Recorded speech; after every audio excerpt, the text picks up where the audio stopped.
ओम नमः शिवाय। बूढ़े कौवे ने बताया, इन 5 लोगों का धन कभी मत खाना, वरना भैंसा बन करके चुकाना पड़ेगा। दोस्तों, हर किसी की इच्छा होती है कि उसे अपने जीवन में अपार धन संपत्ति प्राप्त हो जाए, मगर कुछ लोग इसे पाने में मेहनत करने के बजाय दूसरों के धन पर नजर टिका लेते हैं और किसी न किसी तरह से उसे हथियाने के बारे में सोचने लगते हैं। कई बार लोग धन पाने के लिए सारी हदें पार कर देते हैं। दोस्तों, वे कौन से 5 लोग हैं जिनका धन कभी नहीं खाना चाहिए?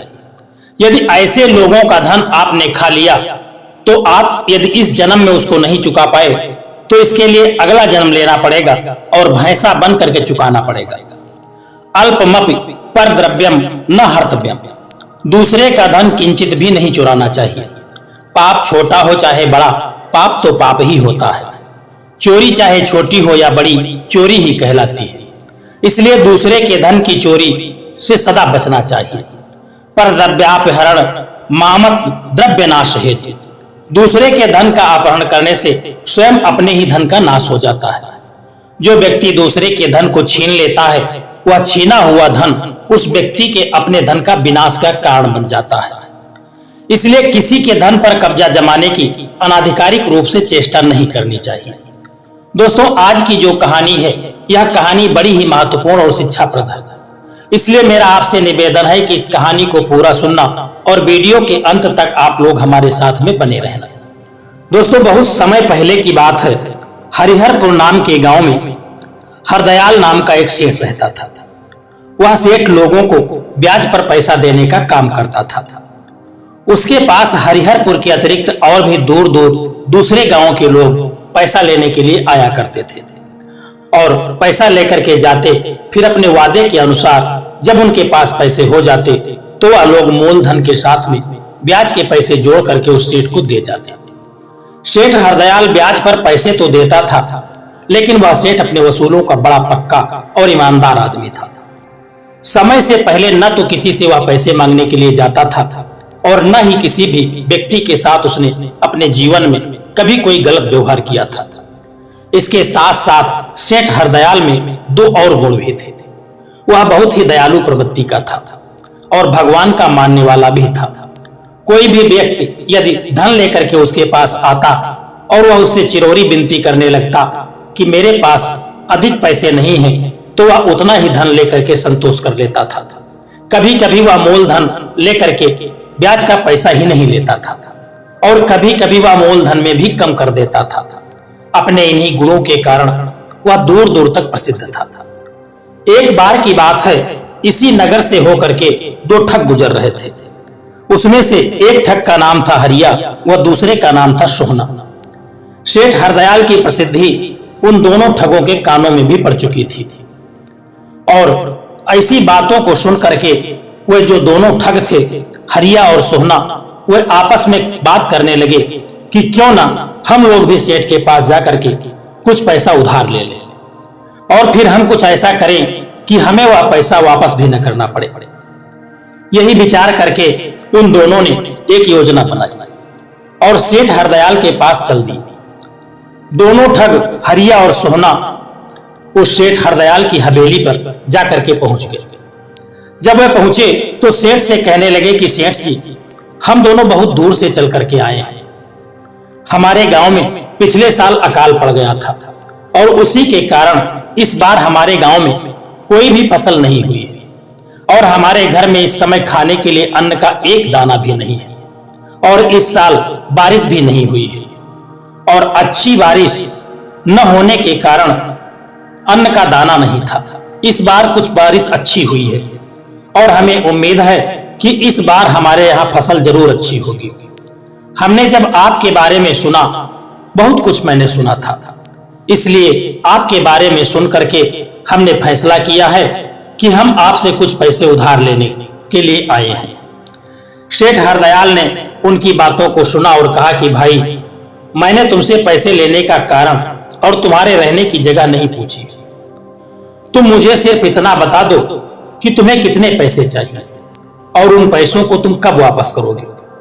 सेठ हरदयाल की बात को सुन करके वह दोनों ठग हरिया और सोहना सेठ से कहने लगे कि सेठ जी, हमें 10-10 हजार रुपए की जरूरत है, हम आपका पैसा बहुत जल्दी वापस कर देंगे।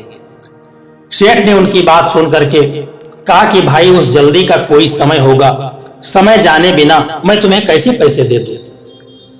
सेठ की बात को सुनकर के वह दोनों ठग अपने मक्कारी भरे अंदाज में कहने लगे कि सेठ जी, कर्ज तो कर्ज ही होता है, कोई समय तो हम बता नहीं सकते, लेकिन हाँ, अगर इस जन्म में नहीं दे पाए तो अगले जन्म में हम जरूर वापस कर देंगे। क्योंकि मैंने आपके बारे में सुना है कि सेठ जी इस जन्म में भी पैसा देते हैं, और यदि जो लोग इस जन्म में पैसा नहीं दे पाते हैं तो अगले जन्म के लिए भी सेठ जी पैसा देते हैं। यही बात सोच करके हम आपके पास आए हैं। सेठ ने उन दोनों ठगों की बात सुनी, कहा ठीक है, तुम अगले जन्म में मेरा जो पैसा है यह वापस कर देना, मुझे तुम्हारी बात पर पूरा विश्वास है। इतना कह करके सेठ हरदयाल ने, जो उनका मुनीम था, उनसे कहा कि इन दोनों का नाम जो है अपने बही खाते में लिख लो और इनको 10-10 हजार रुपए दे दो और यहां से ये लोग चले जाएं, और जो भी ब्याज उस पर लेना है यह ब्याज लिख लो। मैं अधिक ब्याज तो लेता नहीं हूं, नाम मात्र का ब्याज लेता हूं, और वही ब्याज जोड़ करके ये दोनों लोग अगले जन्म में पैसा वापस कर देंगे। मुनीम ने जब यह सुना तो सेठ से कहा कि सेठ जी, सेठ ने जब मुनीम की बात सुनी तो सेठ कहने लगे कि लेकिन कुछ नहीं, मैंने जो कहा है तुमसे वही करो। मुनीम ने उन दोनों का नाम अपने बही खाते में लिखा और 10-10 हजार रुपए दे करके उन दोनों का दस्तखत अपने बही खाते में करवा लिया, और नीचे यह भी लिख दिया कि ये दोनों इस जन्म में पैसा नहीं देंगे, ये दोनों अगले जन्म में पैसे वापस करेंगे। दोनों जो ठग थे वे रुपये पाकर के बहुत प्रसन्न थे, क्योंकि वे जानते थे कि सेठ तो बड़ा बेवकूफ आदमी है, या इस जन्म में पैसे तो देने के लिए मैंने बहुत लोगों के बारे में सुना था, लेकिन यह अगले जन्म में पैसे लेने की बात करता है, कितना बड़ा मूर्ख है यह।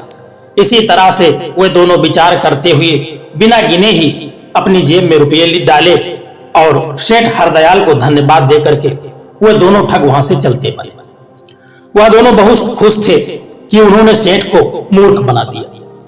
उनके वहां से जाते ही मुनीम ने सेठ जी से कहा कि मालिक, आप जानते हो कि वह आपको पैसे वापस करने नहीं आएंगे, और इस कागज के अनुसार तो हम कानूनन भी उनके पैसे वापस नहीं ले सकते, तो फिर आपने उनको पैसे उधार क्यों दे दिए। सेठ ने जब मुनीम की बात को सुना तो सेठ ने मुनीम से कहा कि यह सब कुछ मैंने जानबूझकर किया है, और यह मैंने क्यों किया है यह बात तुम्हें समय आने पर पता चल जाएगी। और एक बात याद रखना मुनीम जी, कर्ज और कर्म ये दोनों एक समान होते हैं। इस जन्म में लिया गया कर्ज अगले जन्म में देना पड़ता है, इसी तरह से इस जन्म में किए गए कर्म का भोग अगले जन्म में भी भोगना पड़ता है यदि इस जन्म में शेष रह गया। इसी तरह से जो भी व्यक्ति इस जन्म में कर्जे को लेकर के वापस नहीं कर पाता है, उसे उस कर्जे को मिटाने के लिए अगला जन्म लेना पड़ता है, और जब तक उसका कर्जा मिट नहीं जाता है तब तक वह जन्म ले लेकर के उसका कर्जा भाटता रहता है। सेठ हरदयाल की बात मुनीम की समझ में नहीं आई। उधर दोनों ठग खुशी खुशी अपने रास्ते से चले जा रहे थे। तभी उसमें से एक ठग हरिया ने कहा कि यह सेठ तो हमारी उम्मीद से भी ज्यादा बेवकूफ निकला। मैं सोच रहा था कि हमारे अगले जन्म की बात सुनकर के सेठ हमें पैसे देने से इनकार कर देगा, लेकिन वह बेवकूफ तो हमें इतनी बड़ी रकम कर्ज के रूप में दे दी। उस मूर्ख ने इतना भी नहीं सोचा कि अगले जन्म में यह उधार भला कौन चुकाएगा। उसकी बात के सुनकर के सोहन कहने लगा कि चलो, हमें इससे क्या लेने देना, हमारा तो इसमें फायदा ही फायदा है। चलो अब किसी दूसरे गांव में जाकर के कुछ दिन आराम से गुजारते हैं। इस तरह से विचार करते करते दोनों का चलते चलते काफी समय हो गया। दोस्तों, दोपहर का समय था, धूप और गर्मी बहुत ज्यादा थी। रास्ते में एक घना छायादार वृक्ष देख करके वे दोनों ठग सोहन और हरिया उसी वृक्ष के नीचे बैठ करके आराम करने लगे। दोस्तों, इसी वृक्ष की डाली पर एक कौवा बैठा हुआ था। वह कौवा 5 लोगों के बारे में चर्चा कर रहा था जिनका धन कभी नहीं लेना चाहिए। वह दोनों ठग उस कौवे की बात को ध्यान से सुनने लगे। कौवा कह रहा था कि किसी गांव में एक सेठ रहता था जिसका नाम था रघुनाथ। रघुनाथ बहुत धनवान था, लेकिन उसकी संपत्ति के पीछे एक रहस्य छिपा था। वह दो ठगों हरि और लालू के साथ मिलकर के गरीबों को ठगता रहता था। एक दिन की बात है कि रघुनाथ ने एक गरीब विधवा सरस्वती को ठगने की योजना बना ली। उसने हरि और लालू को अपने साथ मिलाया और एक चाल चली। उन्होंने सरस्वती को झूठा सपना दिखाया कि उसके पास एक छिपा हुआ खजाना है, जिसे निकालने के लिए उसे अपने सारे गहने और पैसे उन्हें देना पड़ेगा। सरस्वती, जो पहले से ही दुखी और परेशान थी, उनकी बातों में आ गई और अपने सारे गहने और पैसे उन्हें दे दिए। ठगों ने उसे विश्वास दिलाया कि वह खजाना निकाल करके उसका हिस्सा उसे दे देंगे, लेकिन जैसे ही उन्हें धन मिला वे भाग गए और सरस्वती को अकेला छोड़ दिया। कुछ दिनों के बाद रघुनाथ को अजीब अजीब सपने आने लगे। उसे लगता कि वह एक भैंसा बन गया है और उसे भारी बोझ उठाना पड़ रहा है। उसके जीवन में कई तरह की समस्याएं आ गई और वह समझ नहीं पा रहा था कि ऐसा क्यों हो रहा है। हरि और लालू भी अपनी अपनी परेशानियों में घिर गए। हरि को भयंकर बीमारियां लग गईं और लालू का जो धन था वह सब कुछ नष्ट हो गया। एक दिन की बात है, रघुनाथ, हरि और लालू एक साधु के पास पहुंच गए और अपनी सारी समस्या उस साधु से कहने लगे।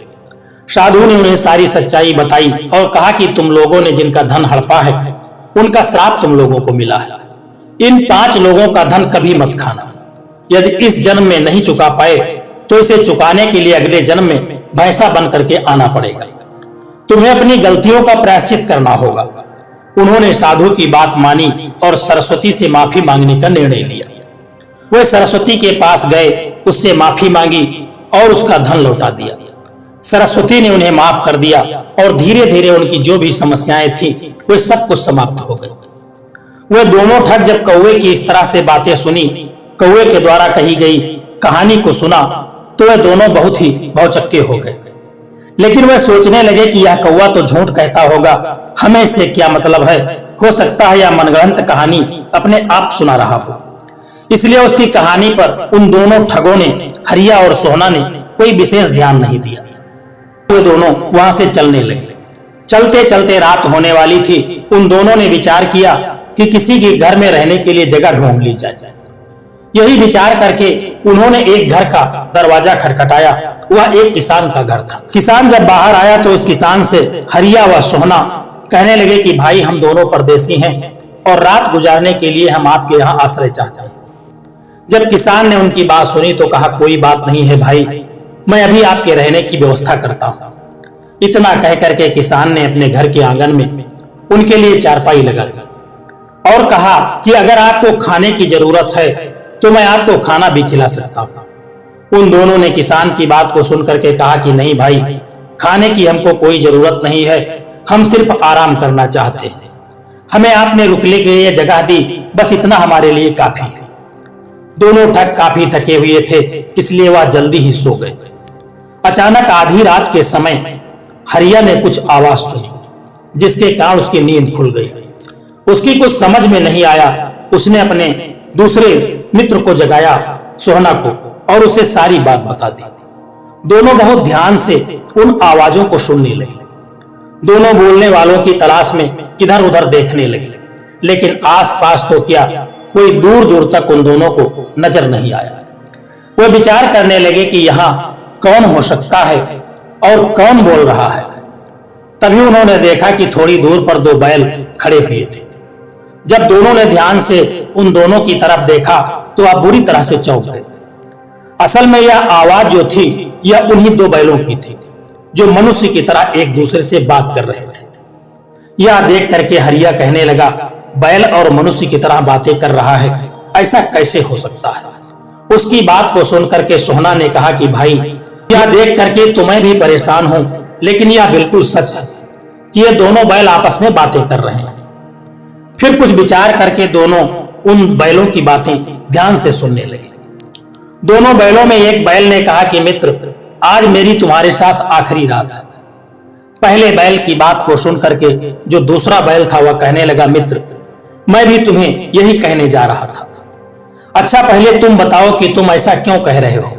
उसकी बात को सुन करके दूसरे बैल ने कहा कि वह इसलिए, अपना जो मालिक है उससे मैंने पिछले जन्म में 300 रुपए का कर्ज लिया था, लेकिन मैं पिछले जन्म में उसके पैसे वापस नहीं कर पाया, इसलिए महीनों से उसके पास उसकी बैलगाड़ी में जुताई करके वही कर्जों को चुका रहा हूं। कल मेरा उसका कर्जा पूरा हो जाएगा और सुबह ही मेरी मृत्यु हो जाएगी। उसकी बात को सुन करके दूसरा जो बैल था वह कहने लगा, मेरी भी यही कहानी है दोस्त, लेकिन तुम बहुत किस्मत वाले हो, तुम्हारा कर्ज खत्म हो गया और तुम्हें कल छुटकारा मिल जाएगा। लेकिन मेरे भाग्य में अभी दुख और झेलना लिखा है। कल एक आदमी आएगा जो मुझे किसान से छीन करके ले जाएगा और फिर अगले कई महीनों तक मुझे दुख सहने पड़ेंगे। उसकी बात को सुन करके पहला बैल कहने लगा, लेकिन वह दूसरा आदमी तुम्हें क्यों लेकर के जाएगा? उसकी बात को सुन करके दूसरे बैल ने कहा कि यही मेरा भाग्य है, तभी तो हमारा मालिक उससे कर्जा लेकर के अभी तक चुका नहीं पाया है। कल वो आदमी आकर के अपने पैसे मांगेगा और किसान के न देने पर वह मुझे डंडे मारता हुआ अपने साथ लेकर के चला जाएगा। उसकी बात सुन करके पहला बैल कहने लगा, यह तो काफी मुश्किल वाली बात है, मुझे तुम्हारे साथ पूरी हमदर्दी है। इतना सुन करके वह जो दूसरा बैल था वह कहने लगा, मुझसे हमदर्दी मत करो मेरे दोस्त, यह मेरे पिछले जन्मों का हिसाब किताब है और कर्म है, इसीलिए मुझे इस जन्म में उसको तो भोगना ही पड़ेगा। यह बात सुन करके पहला बैल कहने लगा, ठीक कहते हो दोस्त, खैर छोड़ो हमारी बातों को, मुझे और तुम्हें तो अपने अपने कर्मों की सजा तो मिल गई है या फिर मिलने वाली है, लेकिन मुझे तो दुख उन दोनों आदमियों का हो रहा है जो आज किसान के यहाँ मेहमान बन करके आए हैं। उनकी बात सुन करके दूसरा बैल कहने लगा, क्या मतलब तुम्हारा? उन लोगों ने ऐसा कौन सा काम किया है? बैलों की यह बात सुन करके वह दोनों ठगों के कान खड़े हो गए, वह ध्यान से सुनने लगे। दूसरा बैल कहने लगा कि रास्ते में वे दोनों ठग जब एक वृक्ष के नीचे आराम कर रहे थे, तभी एक कौवा कहानी कह रहा था। वह कह रहा था कि इन 5 लोगों का धन जो खाता है और उसे चुका नहीं पाता है, तो उसे अगला जन्म लेकर के उसको चुकाना पड़ता है, और उसी में वह सेठ भी आता है, क्योंकि सेठ बड़ा ईमानदार है। लेकिन उन दोनों ठगों ने उस पर कोई ध्यान नहीं दिया। उन लोगों ने क्या किया है? पहले ने कहा, तुम यह पूछो कि उन लोगों ने क्या नहीं किया। वह दोनों जो व्यक्ति हैं वे ठग हैं, और अब तक न जाने वे दोनों लोग कितने लोगों को ठग चुके हैं, कितने लोगों का धन हड़प करके वे अपने जीवन में उसका प्रयोग कर चुके हैं, और इस समय भी वे एक नगर के सेठ को ठग करके उससे कर्ज लेकर के आए हैं। यह बात सुन करके जो दूसरा बैल था वह कहने लगा, इसका मतलब उन दोनों को सेठ का कर्जा चुकाने के लिए अगले जन्म में गधा बनना पड़ेगा या बैल बनना पड़ेगा या भैंसा बनना पड़ेगा। उनकी बातों को सुन करके ठग के होश उड़ गए। उनमें से एक ठग ने कहा कि सुना दोस्त, इन दोनों को पिछले जन्म का कर्ज चुकाने के लिए बैल बनना पड़ा है। उसकी बात सुन करके वह कहने लगा, हाँ यह भी सुना है कि हमें भी कर्ज चुकाने के लिए अगले जन्म में भैंसा बैल बन करके या गधा बन करके कर्जा चुकाना पड़ेगा। यही बात सोच करके दोनों के पैरों के नीचे जमीन खिसक गई। उनकी बात को सुन करके वे परेशान हो गए और उन्होंने सोचा कि अब हम लोगों को सेठ का कर्ज अपने सर के ऊपर नहीं रखना चाहिए, इसको हमें वापस कर देना चाहिए और बाकी का जीवन हम लोगों की सेवा में गुजार देना चाहिए, ताकि हमारे सारे पाप इस जन्म में ही समाप्त हो जाएं। यही सोच करके उन दोनों ठगों ने आपस में निर्णय लिया और वह सुबह होते ही वापस सेठ के पास जाएंगे, उनको उसके पैसे वापस कर देंगे और साथ ही ठगी का अपना धंधा बंद कर देंगे और अपनी ईमानदारी और मेहनत की कमाई खाएंगे। इसके बाद वह दोनों ठग रात्रि में सो गए, परंतु सोने के बाद भी उन्हें चैन नहीं आई। वे सपने में देखते कि वे दोनों भैंस बन गए हैं, वे दोनों भैंसा बन करके किसी का कर्जा उतार रहे हैं, उस सेठ का कर्जा उतार रहे हैं। वह सेठ उन्हें चाबुक से मार रहा है। इस तरह से वह दोनों स्वप्न देखने लगे और सुबह होते ही जब किसान के रोने की आवाज उन दोनों की कानों में पड़ी तो उनकी नींद खुल गई। वह दोनों जल्दी से उठे तो उन्होंने देखा कि बैल सचमुच मरा पड़ा हुआ है और किसान बैल की मृत्यु पर दुखी होकर के जोर जोर से रो रहा था। यह देख करके दोनों ठग समझ गए कि वह बैल बिल्कुल सच कह रहा था। उनमें से एक बैल ने तो सचमुच दम तोड़ दिया है और वह अपने मालिक के पिछले जन्म के कर्ज से मुक्ति पा चुका है। अभी कुछ समय ही बीता था, तभी किसान के घर पर एक आदमी पहुंचा और वह किसान से कहने लगा, मेरा कर्ज तुमने अभी तक नहीं चुकाया है, अब तुम्हें इसका नतीजा भुगतना पड़ेगा। मैं तुम्हारे बैल को लेकर के जा रहा हूं। इतना कह करके उस आदमी की बात को सुन करके किसान ने कहा कि भाई, मैं बहुत जल्दी तुम्हारा कर्ज चुका दूंगा, मेरे बैल को मत लेकर के जाओ, देखो मेरा एक बैल पहले ही मर चुका है, मुझ पर दया करो। लेकिन उस आदमी ने बिल्कुल भी दया नहीं किया और वह किसान के दूसरे बैल को डंडे मारता हुआ वहां से लेकर के चला गया। यह सारी घटना दोनों ठग अपनी आंखों से देख रहे थे। दोनों ने उसी समय अपना सारा सामान समेटा और हरिहरपुर के लिए वे वहां से निकल पड़े और सेठ की हवेली पर पहुंच गए। जाकर के उन्होंने सेठ हरदयाल से कहा कि सेठ जी, हमें बचा लीजिए, हमें इस पाप से बचा लीजिए। सेठ हरदयाल ने बड़े आश्चर्य से पूछा कि भाई, तुम लोग कौन हो? सेठ की बात को सुन करके वे दोनों ठग कहने लगे, सेठ जी, आप हमें इतनी जल्दी कैसे भूल गए? हम दोनों हरिया और सोहना हैं। कल ही तो हमने आपसे 10-10 हजार रुपए कर्ज पर लिए थे। मुनीम ने उन दोनों की बात को सुन करके कहा कि सेठ जी, यह दोनों तो वही हैं जो कल कर्ज लेने के लिए आए थे और जिन्होंने अगले जन्म में कर्ज लौटाने का वादा किया था। मुनीम की बात को सुन करके हरिया और सोहना ने कहा कि हाँ सेठ जी, हम अपना कर्ज वापस करने आए हैं। यह लीजिए, मूल के जो भी 20 हजार रुपये आपने दिए थे और इसके साथ में 200 रुपये आपके ब्याज दे करके हम सभी अपना नाम अपने बही खाते से आपके कटवाना चाहते हैं। सेठ हरदयाल ने उनकी बात सुन करके कहा कि भाई, मैं कर्ज वापसी ऐसे नहीं ले सकता, मैं अपने वसूलों का बड़ा पक्का आदमी हूं। तुमने रकम लौटाने का जिस समय वादा किया था, मैं उस समय ही यह कर्ज वापस लूंगा।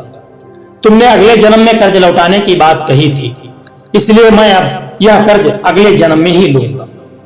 सेठ की बात को सुन करके हरिया और सोहना ने कहा कि सेठ जी, यह आप क्या कह रहे हैं? भला कोई अगले जन्म में भी कर्ज चुका सकता है क्या? हरिया की बात को सुन करके सोहना ने कहा कि हाँ सेठ जी, जब हम अभी आपका कर्जा लौटाना चाहते हैं तो फिर आप अगले जन्म की बात क्यों कर रहे हो? सेठ ने उनकी बात को सुना और कहा कि भाई, मैंने तुम्हें पहले ही कहा था कि मैं अपने वसूलों का बड़ा पक्का हूं। जब तुमने मुझसे वादा किया था कि तुम यह कर्ज अगले जन्म में वापस करोगे, तो अगले जन्म से पहले मैं वापस नहीं ले सकता। हरिया और सोहना सेठ के आगे बहुत हाथ जोड़े, गिड़गिड़ाए, लेकिन सेठ ने उनकी एक भी बात न सुनी और बिना पैसे लिए उन्हें घर से बाहर निकाल दिया। दोनों ठग बड़े ही दुखी मन से वहां से चल पड़े। उन्हें बिल्कुल भी समझ में नहीं आ रहा था कि वह इस कर्ज से कैसे मुक्ति पाएंगे। दोनों भटकते भटकते एक जंगल में पहुंच गए। वहां पर उन्हें एक महात्मा मिल गए। जब महात्मा ने उन दोनों से उनकी परेशानी का कारण पूछा तो दोनों ने अपनी सारी परेशानी उस महात्मा को सच सच बता दी। महात्मा ने उन्हें प्रायश्चित करने के लिए एक उपाय बताया। महात्मा ने उनको कहा कि बेटा, यहां से कुछ दूरी पर एक गांव है, वहां पहुंचने पर तुम्हें सेठ का कर्जा उतारने का कोई ना कोई उपाय जरूर मिल जाएगा। महात्मा की बात को सुनकर के वे दोनों ठगाते आगे चलते चले गए। थोड़ी सी दूरी करने के बाद एक गांव में पहुंचे। यह वही गांव था जिसके बारे में महात्मा ने उनको बताया था। वहां पहुंच करके उनके पता चला कि इस गांव में पानी का कोई स्रोत नहीं है और न ही कोई कुआं है और न ही कोई तालाब है। इसलिए वहां के लोग पानी के लिए बहुत परेशान रहते हैं। पानी की जरूरत पूरी करने के लिए लोगों को 10-10 कोस दूर तक जाना पड़ता है। वहां की हालत को देख करके हरिया और सोहना के दिमाग में महात्मा की बात याद आ गई। वह सोचने लगा, अगर यहाँ कोई पानी का स्रोत पैदा कर दिया जाए तो हमारा कर्जा उतर सकता है। यही विचार करके सोहना ने हरिया को अपनी योजना बताई। सोहना ने हरिया के कान में धीरे से और कुछ समझाने लगा, जिसे सुन करके हरिया का चेहरा बिल्कुल फूलों की तरह खिल गया। दोनों पास वाले खेत से 2 कुदाल लेकर के आए और एक स्थान पर खुदाई करने लगे। कुछ तो खुदाई वह स्वयं किए और कुछ उनके पास जो पैसा था वह सब पैसा लगा करके वे कई दिनों तक, महीनों तक तालाब खोदते रहे और एक कुएं का भी उन्होंने निर्माण करवाया। और भगवान की कृपा से वे तालाब और कुएं को बनवाने में सफल हो गए। खोदते खोदते उनकी मेहनत एक दिन रंग लाई और उस कुएं में पानी निकल आया। उसके बाद उन्होंने एक राजमिस्त्री को बुलाया और कुएं को पक्का करवा दिया और जो तालाब था उसके चारों ओर उन्होंने पक्का करवा करके बहुत सारे पेड़ बनवा दिए। यह सब करवाने में उन दोनों का 20,000 रुपया खर्चा हो चुका था, जो उन्होंने सेठ से उधार लिया था और अगले जन्म में देने के लिए कह करके आए थे। कुआं तैयार हो जाने पर सोहना ने हरिया से कहा कि अब डंडा लेकर के कुएं की पहरेदारी करने के लिए खड़े हो जाओ। तुम कुएं के पास खड़े हो जाओ और मैं तालाब के पास खड़ा हो जाता हूं, क्योंकि जैसे ही गांव वालों को पानी के बारे में पता चलेगा तो वह पानी लेने के लिए जरूर आएंगे। हरिया ने सोहना की बात को सुन करके कहा कि चिंता मत करो दोस्त, पानी लेने के लिए अगर स्वयं भगवान भी आ जाएं तो मैं उन्हें कुएं से और तालाब से पानी नहीं लेने दूंगा। और फिर वह दोनों डंडे हाथ में लेकर के खड़े हो गए और चौकीदारी करने लगे। जब गांव के लोग उस कुएं के बारे में उनको पता चला कि वहां पर कुआं है और एक बहुत बड़ा तालाब है, तो तुरंत बर्तन लेकर के गांव के लोग वहां पहुंचने लगे। गांव वालों को देख करके हरिया ने कहा कि इस कुएं से दूर रहना, और जब वे तालाब के पास गए तो सोहना ने कहा इस तालाब के पास से दूर रहना, हम लोग इसमें पानी नहीं भरने देंगे। लोगों ने उनकी बात सुनी तो कहा तुम इस तरह की बातें क्यों कर रहे हो? तुम लोगों को पता है कि इस गांव में पानी की कितनी बड़ी किल्लत है। तुमने इस कुएं को बनवा करके गांव वालों पर बहुत एहसान किया है, लेकिन एहसान तो तभी तुम्हारे काम आएगा जब लोग इस कुएं और तालाब का पानी पी करके लाभ उठाएंगे। सोहना ने उनकी बात सुन करके कहा कि वह सब तो ठीक है, लेकिन यह कुआं हमारा नहीं है, बल्कि यह जो कुआं है यह हरिहरपुर नाम के गांव में एक सेठ जी रहते हैं जिनका नाम हरदयाल है। यह उन्हीं का है और बिना उनकी इजाजत के किसी को कुएं से पानी और तालाब से पानी हम दोनों नहीं भरने देंगे। हाँ, अगर तुम लोगों को कुएं से पानी चाहिए तो पहले सेठ की इजाजत लेनी पड़ेगी। पूरे गांव वाले इकट्ठा होकर के हरदयाल सेठ के पास पहुंच गए और कहने लगे कि सेठ जी हम पर रहम कीजिए। सेठ हरदयाल ने जब उनकी बात सुनी तो उन्होंने पूछा भाई तुम किस तरह की बातें कर रहे हो, मैंने आपका क्या बिगाड़ा है?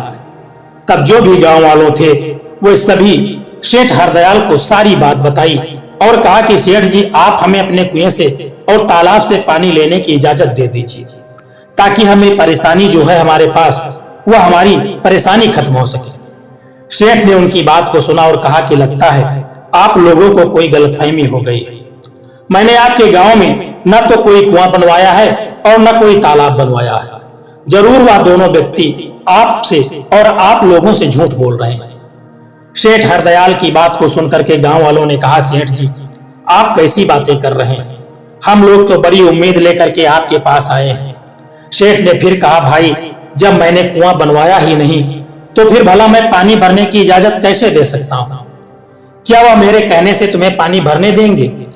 लोगों ने सेठ की बात सुनकर के कहा हाँ सेठ जी, आपके कहने से वह हमें पानी तो जरूर दे देंगे, हमें इस बात का पक्का विश्वास है। बस आप हमारे साथ चल करके उन दोनों व्यक्तियों से कह दीजिए। सेठ उनकी बात सुन करके उनके साथ चलने के लिए तैयार हो गया। सेठ हरदयाल जब अपने मुनीम को साथ लेकर के उस गांव में पहुंचा तो दूर से उन्होंने सोहना और हरिया को हाथ में डंडे लेकर के कुएं और तालाब की रखवाली करते हुए देखा।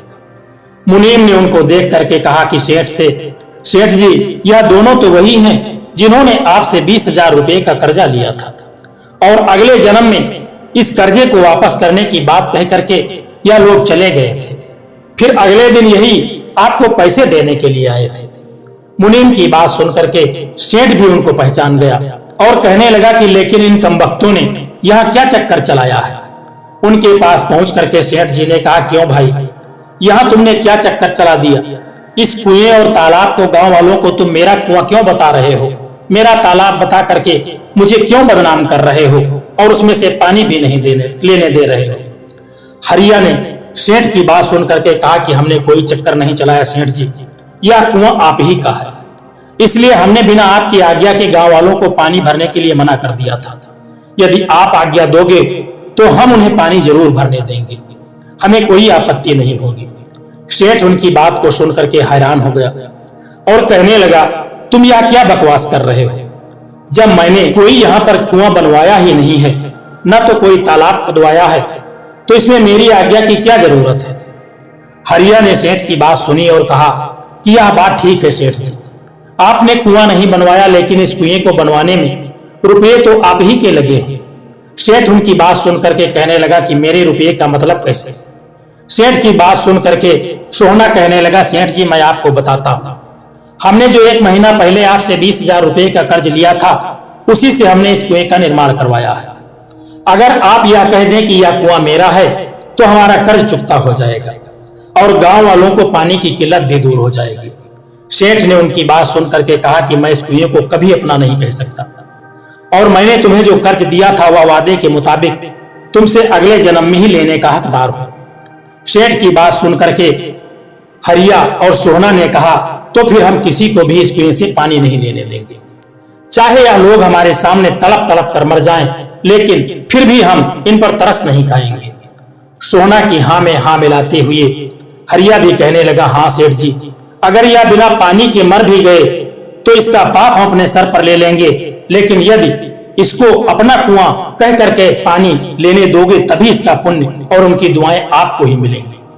उन दोनों की बात सुन करके गांव वाले भी सेठ के आगे हाथ जोड़ करके गिड़गिड़ाने लगे और कहने लगे कि सेठ जी हम सभी लोगों पर रहम कीजिए। सेठ हरदयाल उन लोगों की बात को सुन करके उलझन में पड़ गया। फिर कुछ देर सोचने के बाद वह बोला, ठीक है भाई तुम लोग बहुत चालू हो, तुम लोग जीत के और मैं हार गया। आज से यह कुआं मेरा हुआ और मैं तुम्हें अपने कर्ज से मुक्त करता हूं।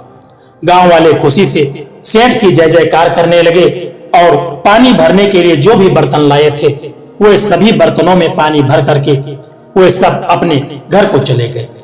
इस तरह से हरिया और सोहना ने उन रुपयों का कर्ज जो था वह चुकता कर दिया। यह बात तो ठीक है, सेठ जी कहने लगे कि तुमने जिस चालाकी से मेरे वसूलों को तोड़ करके मेरा कर्जा वापस किया उसके लिए मैं तुम्हारे दिमाग की दाद देता हूं, लेकिन एक बात मुझे परेशान कर रही है कि तुम इतनी जल्दी मेरा कर्जा वापस करने के लिए इतने उतावले क्यों हो गए, जबकि तुम पहले मुझे कर्ज के बहाने ठगने के लिए आए थे। उन दोनों ठगों ने सेठ की बात सुन करके कहा कि हाँ सेठ जी, आप बिल्कुल सत्य कह रहे हैं, हम आपको मूर्ख समझ करके ही आपको लूटने की योजना बना करके ही आए थे, लेकिन बाद में जब हम यात्रा कर रहे थे तभी हमारी आंखें खुल गई। रास्ते में जब हम लोग बैठे थे तो एक कौवे ने 5 बातें बताई थी कि इन 5 लोगों का जो कर्जा लेता है और खाता है और उसे चुकाता नहीं है, तो यदि इस जन्म में नहीं चुकाता है तो अगले जन्म में चुकाना पड़ता है। और दूसरी बात, उधर मैंने जब यहां से जा रहा था तो किसान के घर रुक गया था। वह सारी बात उसने सेठ को बताई। सेठ और उसका जो मुनीम था वह सारी बात को सुन करके हैरान हो गए। सेठ ने उन दोनों ठगों की ओर देख करके कहा कि वे कौन से 5 लोग हैं जिनके बारे में तुमने सुना कि उनका कर्जा नहीं खाना चाहिए, यदि इस जन्म में खाओ तो अगले जन्म में चुकाना पड़ता है। इसके बाद वह दोनों ठग कहने लगे कि जब मैं रास्ते में बैठा था तो उसी पेड़ के ऊपर एक कौवा रहता था। वह कौवा कहने लगा कि ऐसे 5 लोगों का धन कभी भी नहीं खाना चाहिए, नहीं तो यदि इस जन्म में उस कर्जे को नहीं उतार पाए तो इसके लिए अगला जन्म लेकर के भैंसा बन करके उस कर्ज को चुकाना पड़ेगा। सबसे पहला, विधवा का धन। विधवा का धन हराम होता है, उसकी कमाई का एक एक पैसा उसकी जरूरतों का ख्याल रखता है। जो व्यक्ति उसके धन को हड़पता है उसे कभी भी सुख नहीं मिलता। दूसरा, गरीब का धन। गरीब व्यक्ति से धन पर अधिकार जताना सबसे बड़ा पाप है। उसका धन उसके जीने का सहारा होता है, जो इसे छीनता है उसे जीवन भर कष्ट भोगना पड़ता है। तीसरा, अनाथ का धन। अनाथ बच्चों का धन उनकी भविष्य की संजीवनी है। उनका धन लेना उनके भविष्य को अंधकार बना देता है। ऐसे लोग अंत में भैंसा बनकर के अपने पापों का प्रायश्चित करते हैं। और बीमार का धन। बीमार व्यक्ति की सेवा करना हमारा धर्म होता है और उसका धन उसकी जिंदगी की लड़ाई का हथियार होता है। जो उसके धन को चुराता है उसे भयंकर रोगों का सामना करना पड़ता है। और 5वां, धर्म का धन। धर्म के लिए इकट्ठा किया गया धन कभी नहीं लेना चाहिए, क्योंकि यह धन पवित्र माना जाता है। इसे सदैव अच्छे कार्यों में ही लगाया जाना चाहिए। जो लोग ऐसे धन को चुरा करके गलत कामों में लगाते हैं, अगले जन्म में उनको भैंसा बन करके इसको चुकाना पड़ता है। उन दोनों ठगों ने जब सेठ जी से यह बात कही और कहा कि इन्हीं 5 बातों को सुन करके हमारे मन में सद्बुद्धि पैदा हो गई और हमने आपका पैसा वापस करने के बारे में निश्चित कर दिया। जब मैं आपके पास पहुंचा, आपने उस धन को वापस नहीं लिया, तो मैंने यह युक्ति की। दोस्तों, यह कहानी आपको कैसी लगी है, एक प्यारा सा कमेंट करके भी बताना। और यदि वीडियो आपको पसंद आया है, अच्छा लगा है, तो इस वीडियो को लाइक शेयर करना और चैनल को सब्सक्राइब करने की भी कृपा कर देना। जय श्री कृष्णा, राधे राधे।